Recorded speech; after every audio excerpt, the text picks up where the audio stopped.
I'm an adult services librarian at Watsonville Public Library.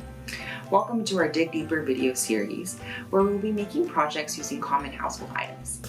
So before we get into our video, I'm going to go over the supplies that we'll need in order to create this project. So first things first, I have a small pair of scissors and a large pair of scissors on hand. You'll need one or the other.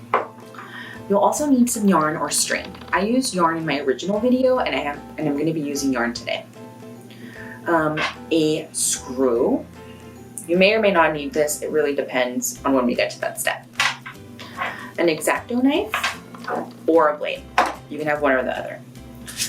Some seeds. These are jalapeno seeds from when I did my original planter. Some soil that I sourced from my backyard, as you can see here. Water. And then we'll also need a 2-liter soda bottle. You can also use a smaller water bottle, smaller soda bottle. It's really up to what you have on hand. So yeah, let's go ahead and get started.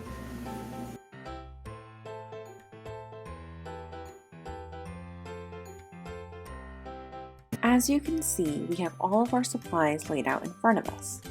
We are going to begin by working on our 2-liter soda bottle by creating an incision on our soda bottle with an X-Acto knife. If you're a child who is working on this project, I strongly encourage you to have an adult assist you with this step, given that X-Acto knives and blades can be very sharp. With our X-Acto knife, we are attempting to cut a straight line around the bottle. Keep in mind that we don't have to cut all the way around, because we can use scissors to assist us when we get to the point where the plastic has weakened. We are now going to grab our scissors and separate the 2 pieces of the soda bottle. This is what it should look like. Using our X-Acto knife, we are now going to cut out a small square-shaped hole on our soda cap. The purpose of this hole is to weave our yarn through later on.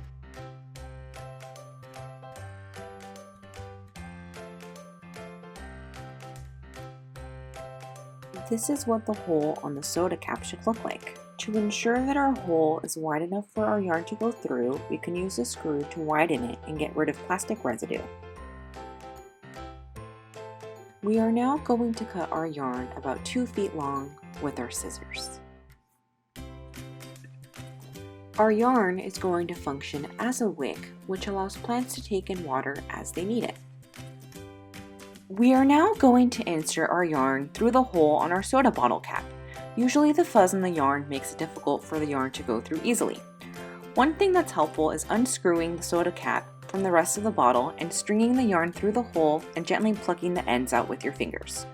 Once the yarn has made its way through, you can stuff it back into the cap and then screw the cap back on.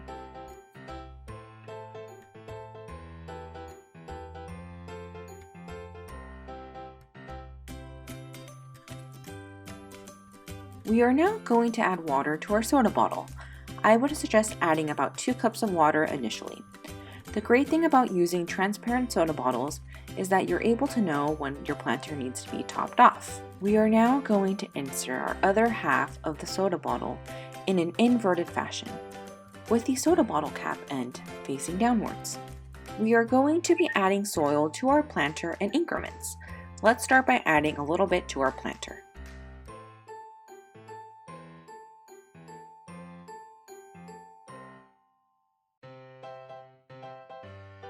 We are then going to grab our yarn by the ends and split the yarn into 2 separate strands and gently pull until we have 2 individual strands.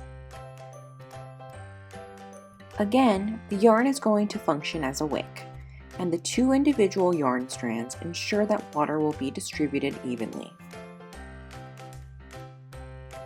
We are now going to add an additional layer of soil to the planter.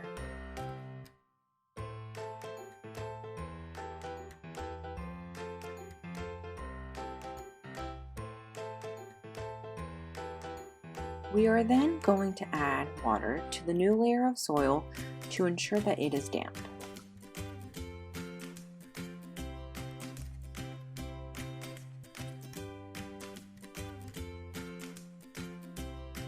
To our left, you can see jalapeno seeds on our workspace.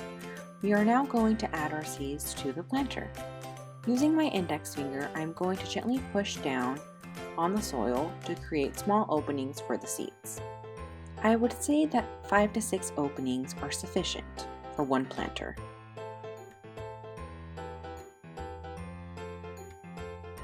We are then going to place about 2 to 3 seeds per opening.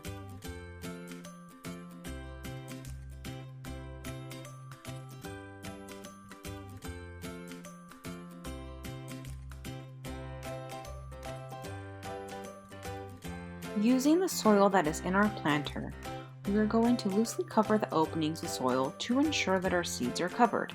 Make sure to not pack the soil too firmly. We are then going to re-water our soil one more time to ensure that our soil and seeds are damp. Our self-watering planter is now completed. I would suggest keeping your self-watering planter on a windowsill in a warm room in your home, like your kitchen, for about 2 weeks. I would then encourage you to take your plant out for some direct sunlight during the day and place it indoors at night until you are ready to transplant your plants. I followed the schedule for my jalapenos and they are now growing in my garden. Thank you for watching this video and stay tuned for more summer reading program virtual activities from Watsonville Public Library.